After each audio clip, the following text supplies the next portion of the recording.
अस्सलाम वालेकुम दोस्तों, मैं doctor Mohammad Zeeshan Garib Nawaz health care clinic and हिजामा सेंटर बहेड़ी बरेली से। उम्मीद है आप सभी खैरियत से होंगे और हमारे वीडियो देख करके फ़ायदा उठाते होंगे, अपने दोस्तों को शेयर करके फ़ायदा भी पहुंचाते होंगे। आज कई सारे सवालों का जवाब देने के लिए हाज़िर हूँ। और यूँ कहें कि आज का जो हमारा वीडियो है या ये शो है, आपके सवाल और हमारे जवाब का आगे का शुरुआत है ये। तो सवाल है, बिना देरी किए मैं सवाल पढ़ देता हूँ। खुद से दवा इस्तेमाल करने के नुकसान हो सकते हैं। किसी साहब ने ये सवाल किया है कि यूट्यूब पर जो आप वीडियो अपलोड करते हैं या दूसरे डॉक्टर्स अपलोड करते हैं, चाहे वो यूनानी हो या एलोपैथी हो या आयुर्वेद हो, क्या वो दवा हम डायरेक्ट ऐसे ही इस्तेमाल कर सकते हैं? अगर करें तो क्या कोई नुकसान हो सकता है? ये सवाल है। सवाल बहुत अच्छा है, आजकल ऐसा कर भी रहे हैं लोग।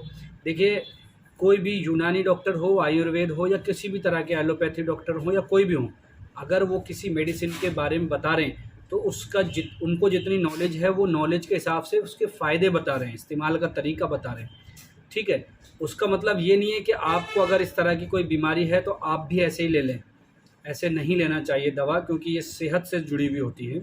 दवा हमेशा नज़दीकी डॉक्टर से मशवरे के बाद ही लेना चाहिए, या जिस डॉक्टर ने भी आपको यूट्यूब पर या किसी भी जगह बताया है उनसे अपनी कंडीशन बताने के बाद जब लेना चाहिए। क्योंकि डॉक्टर ने या यूट्यूबर ने अपने उसके फ़ायदे बता दिए, तरीका बता दिया कैसे लेना है, कैसे बनती है, सारा बता दिया। लेकिन आपके अंदर क्या परेशानी है, वो यूट्यूबर ने या किसी डॉक्टर ने आपको जब तक देखा नहीं, आपके बारे में जाना नहीं, तो उसको नहीं पता ना कि आपके अंदर वाक़ई में इसी दवा की ज़रूरत है या नहीं है। हालाँकि मर्ज़ हो सकता है उसके हिसाब से जो बता रहा, लेकिन मिज़ाज का मसला आता है। तो क्या पता आपका मिज़ाज दूसरा हो, तो ज़रूरी नहीं है आपको फ़ायदा करे या नुकसान। तो इसलिए जो है, कभी भी बिना डॉक्टर के मशवरे के दवा नहीं लेना चाहिए। ज़रूरी नहीं है आप दूर से ही किसी से जाके मिलें। आपके आस-पास जो डॉक्टर हैं उनसे भी आप मशवरा ले सकते हैं कि हम फला दवा इस्तेमाल करना चाहते हैं और किसी ने हमें इस मर्ज़ में बताया है कि ये दवा हमारे लिए ठीक रहेगी या नहीं। या जिसने बताई है उनसे भी आप कमेंट्स करके या व्हाट्सएप पर भी पूछ सकते हैं। हम तो अपने सारे व्यूअर्स को ये फैसिलिटी देते हैं कि वो व्हाट्सएप पर हम पे मैसेज करके दवा का नाम देख करके पूछ सकते हैं, अपनी बीमारी लिख के, कि हम ये दवा ले सकते हैं या नहीं। ठीक है? अगला कमेंट्स है, सफ़ूब किशनीज़ी जो है उसमें उस्तुख़ुद्दूस मिला हुआ होता है, तो ये तो दिमाग के और नज़ले के लिए होता है। क्या इसको गैस में इस्तेमाल कर सकते हैं, गैस और एसिडिटी में? जी, बिल्कुल इस्तेमाल कर सकते हैं। हालाँकि इस पर एक वीडियो भी मैंने अपलोड करी थी और ये सवाल मेरे पास कई बार आ गया, इसलिए मैं इसका जवाब देने के लिए हाज़िर हूँ। और भी बहुत सारे सवाल हैं, आप वीडियो को आखिर तक देखते रहें, आपके हो सकता है आपके मन का सवाल भी आज दूर हो जाए। तो देखिए, सफ़ूब किशनीज़ी जो कंपनियां जो बनाती हैं उसमें उस्तुख़ुद्दूस भी डालती हैं। जब उस्तुख़ुद्दूस जब डालती हैं तो वो नज़ला और दिमागी अमराज के लिए बेहतर माना जाता है। हालाँकि उसके अंदर त्रिफला मौजूद होता है। जब त्रिफला मौजूद होगा तो त्रिफला गैस एसिडिटी को ख़त्म करने का एक बेहतरीन प्रोडक्ट है या बेहतरीन दवा है। तो वो एसिडिटी गैस को ख़त्म करने में साथ-साथ दिमागी काम में भी बेहतर काम करते हैं, दिमागी बीमारियों में भी बेहतर काम करते हैं। तो आप इस्तेमाल कर सकते हैं, लेकिन जब उस्तुख़ुद्दूस उस दवा में मिल जाता है तब वो गैस एसिडिटी के लिए स्पेशल नहीं होता। काम तो करता है, दूसरी दवाओं के साथ मिला कर के उसको गैस एसिडिटी बदहज़मी में काम करा सकते हैं, लेकिन ज़्यादातर मोस्टली दिमाग पर ज़्यादा असर करता है। ठीक है? गैस में भी काम करता है, ये नहीं कह रहा नहीं करता है, लेकिन अगर उस्तुख़ुद्दूस निकाल दें और बाकी का नुस्खा रख लें तो वो सारा गैस के लिए और दिमाग दोनों के लिए हो जाता है। फिर गैस का ज़्यादा हो जाता है, एसिडिटी का ज़्यादा फ़ायदा करता है, फिर दिमाग की तरफ कम करता है। इस चीज़ का ध्यान रखिए।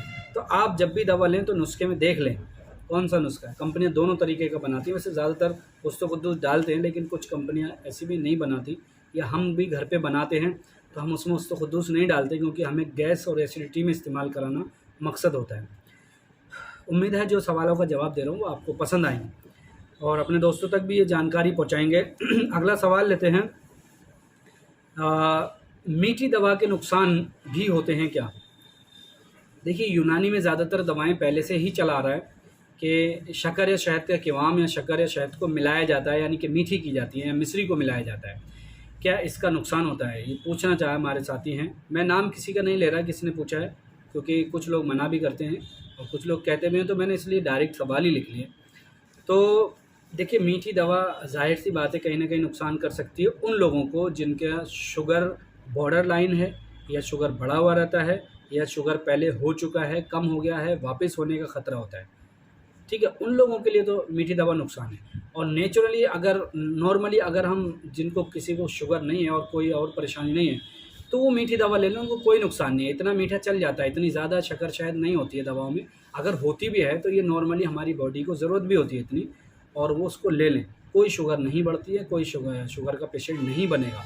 हाँ, अगर पहले से आपको शुगर है तब आप मीठी दवा से परहेज़ करें, बचें, क्योंकि ये आपके शुगर को इंक्रीज़ कर सकती है, बढ़ा सकती है, ठीक है। अगला सवाल है, क्या शुगर की बीमारी जड़ से ख़त्म हो सकती है? ये बहुत अच्छा सवाल है और आजकल इस पर बहुत कमेंट्स भी आ रहे हैं शुगर को ताल्लुक़ से। देखिए, शुगर की जो बीमारी है उसकी कंडीशन होती है। कंडीशन का मतलब देखना होता है कि मतलब कितनी पुरानी है।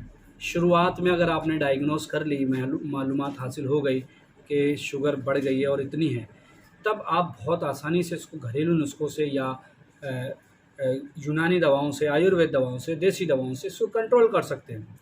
और कंट्रोल का मतलब ये बीमारी ख़त्म नहीं होती है। ख़त्म का मतलब का शुगर कैसे ख़त्म हो जाएगी? 110 तो रहना चाहिए बॉडी के अंदर, तो उसको ख़त्म कैसे करना है? ये सवाल और बहुत कन्फ्यूज़न है लोगों को कि शुगर क्या जड़ से ख़त्म हो जाएगी? तो मैं आप सभी को एक मशवरा दूंगा कि शुगर जड़ से ख़त्म की भी नहीं जाती है, क्योंकि बॉडी में 110, 120, 90, 100, 150 के अंदर अंदर रहना ज़रूरी भी है।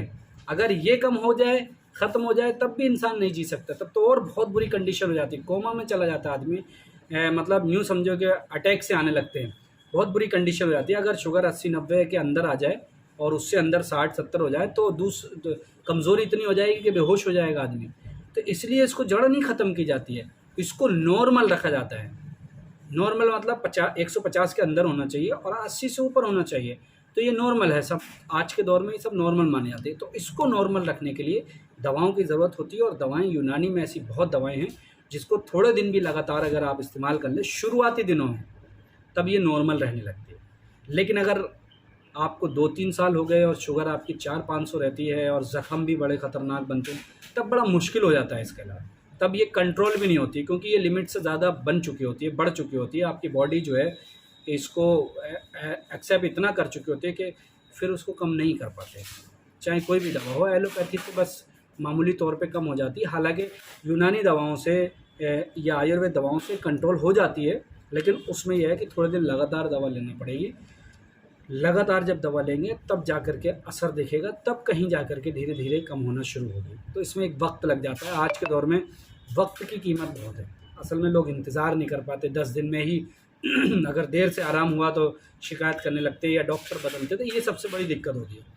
जब अगर आप किसी बीमारी का इलाज कराएं तो उसको थोड़े दिन लगातार कराएं, अच्छे डॉक्टर से करें इलाज, ताकि आप भरोसे के साथ इलाज करें। और इलाज के दौरान सबसे बड़ी बात होती है भरोसा। अगर आप किसी भी डॉक्टर ने आपको 1 महीना, 4 महीना जितना भी बताया, तो उतना इंतज़ार करें। ये नहीं कि 10 दिन में अगर आराम नहीं है तो दवा को छोड़ के बैठ गए। शुगर वाले अक्सर यही करते हैं। अगर शुरू में कंट्रोल नहीं हुई तो ये दिक्कत हो जाती है। उसको छोड़ के किसी ने और बता दी कि फ़ला जगह चले जाओ, फ़ला जगह डॉक्टर शुगर की दवा देता है, वो सब ना इधर की ठीक खा पाते हैं ना उधर की खा पाते हैं। इससे बढ़ जाती है और कंडीशन ऐसी आ जाती है कि फिर ठीक होना बहुत मुश्किल हो जाता है। ठीक है। एक सवाल है हमारे किसी भाई ने किया है, 1 चम्मच कितना होता है? और इसी के अपोजिट में एक सवाल यह है कि 10 ग्राम कितना होता है? दोनों का जवाब एक ही है। 1 चम्मच अंदाज़न 10 ग्राम होता है। चम्मच कौन सा, सवाल ये भी है। और इस पर तो एक भाई ने तो ये कहा है कि एक वीडियो बना करके चम्मच दिखा करके बताएं कि कौन सा चम्मच है जो 10 ग्राम दवा लेना ज़रूरी है, मतलब उसको नाप करके 10 ग्राम मानी जाएगी। देखिए, हर घर में चम्मच छोटे बड़े होते हैं, लेकिन जिसे चाय का चम्मच कहते हैं ना, छोटा इतना बड़ा जो होता है, जिसका और लंबाई में लगभग इतना होता है, तो वो जो चम्मच है उसको अगर हम नॉर्मली भर के लेते हैं, एक तो होता बहुत ज़्यादा भर के ले लिया, एक होता नॉर्मल, उसको बस पूरे उसमें आ गया। जो पूरे उसमें आ गया ना नॉर्मल, वो 10 ग्राम के आसपास माना जाता है, ये नहीं कि 10 ग्राम। ठीक है। और अगर बहुत ज़्यादा भर के ले रहे हैं तो 15 ग्राम भी हो सकता है, 20 ग्राम भी हो सकता है। आधा ले रहे हैं तो उस हिसाब से कम हो सकता है। ठीक है। अब हमें सवाल ये है कि 10 ग्राम कितना होता है, तो 1 चम्मच, और 1 चम्मच कितना होता है, 10 ग्राम। अब 10 ग्राम कैसे मैंने बताया, तो आप अंदाज़ा लगा लें 10 ग्राम कैसे। 1 चम्मच को लेबल में भरना है, ऊपर उठा के नहीं भरना है। वो 10 ग्राम के आसपास हो जाता है। बस चम्मच इतना बड़ा वाला होना चाहिए, ये नहीं कि बड़ा चम्मच, तो वो तो फिर अलग हो जाएगा। ये सवाल बहुत था, तो मैंने कि इस पर आज ज़रूर कन्फ्यूज़न दूर करूँगा। वीडियो को शेयर करते रहें, और सवाल अभी भी आपके बाकी हैं, बहुत सारे सवाल और भी हैं अभी। वीडियो बहुत बड़ी हो रही है, हमारे साथी कहने लगते हैं कि आप बहुत बड़ी वीडियो बनाते हैं। अगर बड़ी बना, छोटी बना तो कुछ लोग कहते हैं आप बहुत जल्दी समझा देते हैं। तो सवाल ये था, क्या यूनानी दवाओं में नींद की दवाएं होती हैं क्या? ये बहुत अच्छा सवाल है। आजकल नींद की दवाएं लोग बहुत ज़्यादा इस्तेमाल कर रहे हैं, और समस्या भी बहुत ज़्यादा, दिमागी टेंशन इतनी ज़्यादा है लोगों को, डिप्रेशन, एंजाइटी, घबराहट, पाल्पिटेशन, तरह तरह की बीमारियां हैं और उसमें फिर एलोपैथी डॉक्टर के जाते हैं और वो नींद की दवाएं खिलाते हैं। इसमें कोई शक नहीं है कि इतने इतने महंगे पर्चे बनते हैं एलोपैथी डॉक्टर के, और फिर देते हैं सिर्फ नींद की दवाएं, खाओ सोते रहो और आपको नींद आ जाएगी। आपको ऐसा लगेगा कि हमारी बीमारी ख़त्म हो गई। जैसी दवाएं छोड़ेंगे आप, वापस परेशानी शुरू। में बुराई नहीं कर रहा किसी डॉक्टर की, लेकिन मैंने अक्सर देखा है ऐसा होता है। तो यूनानी में क्या है, यूनानी में स्पेशल नींद की दवा कोई भी नहीं, मैं आपको बता दूं। यूनानी में एक टर्मोलॉजी है मुसक्किन, आम ज़बान में जिसे सुकून भी कहते हैं, सुकून देना। तो यूनानी में कुछ ऐसी दवाएं हैं जो हमारी बॉडी और दिमाग को सुकून देती हैं, और नींद आने के लिए हमें सुकून की ज़रूरत होती है, ठीक है। तो ऐसी दवाएं हैं जो दिमाग को सुकून देंगी, बॉडी को सुकून देंगी। जब सुकून मिलेगा तो नींद आने लगेगी। इस तरह की दवाएं हैं, खमीरे हैं, टैबलेट हैं, बहुत सारी दवाएं। लेकिन स्पेशल आप कि ये दवा, जैसे एलोपैथी में कि साफ लिखा हुआ होता है ये नींद की दवा है, और ऐसा यूनानी में कोई दवा नहीं है स्पेशल जो जिसका नाम नींद के नाम से हो या नींद की दवा हो। अलग अलग तरह की, जैसे बॉडी को ज़रूरत होती है उसके हिसाब से उनको सुकून देने वाली दवाएं दी जाती हैं, और जब उस हिसाब से सुकून देने वाली दवा दी जाएगी तो सुकून मिलेगा बॉडी को, और सुकून जब मिलेगा तो इंशाल्लाह नींद आ जाएगी। और आती है, बहुत सुकून के साथ नींद आती है। बहुत सारी दवाएं हैं, हब्बे सुकून, कुर्स मुसक्किन, दवाउल शिफा, ये सब ऐसी दवाएं जिनको लेने से नींद बहुत आसानी से आ जाती है, क्योंकि सुकून देती हैं बॉडी को। और भी बहुत सारे सवाल हैं, लेकिन वीडियो बड़ी हो जाएगी, और मिलते हैं फिर किसी अगली वीडियो में। किसी बीमारी का अगर इलाज कराना है आपको तो हमारे यहाँ ऑनलाइन कंसल्टेशन की सुविधा मौजूद है, उसके लिए आप हमसे व्हाट्सएप पर कॉन्टैक्ट कर सकते हैं। मिलते हैं फिर किसी अगली वीडियो में। अपना ख्याल रखें, दुआ में याद रखें। खुदा हाफिज़।